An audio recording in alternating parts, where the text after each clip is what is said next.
Tonight, one Iranian police officer is dead, 3 others hurt, according to state media, as government security forces battle with protesters. Demonstrations now turning deadlier.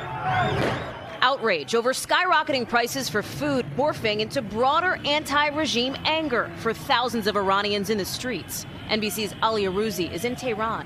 Authorities here also, on the one hand, have acknowledged people's dissatisfaction over the economy, but have also blamed many of the protesters for trying to take this in another direction and have issued warnings that demonstrations will be dealt with severely. President Trump seeming sympathetic to those protesters, tweeting today, "The great Iranian people have been repressed for many years. They are hungry for food and for freedom.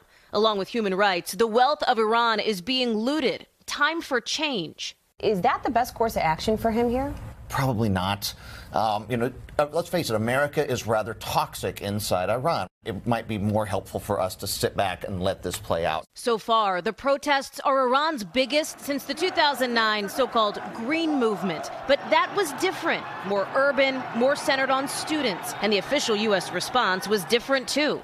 Then President Obama preferred a more cautious approach. This time, President Trump appears unafraid to insert himself into the unrest, one that could end by tomorrow or perhaps stretch for weeks. Anytime you have thousands of people risking their lives against a state that is prepared to use, quote, an iron fist, that's impressive.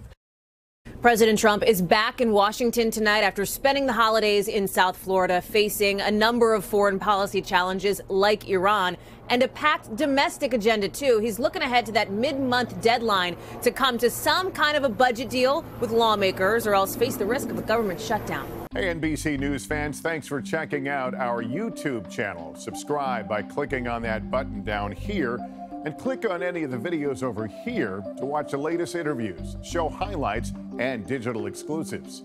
Thanks for watching.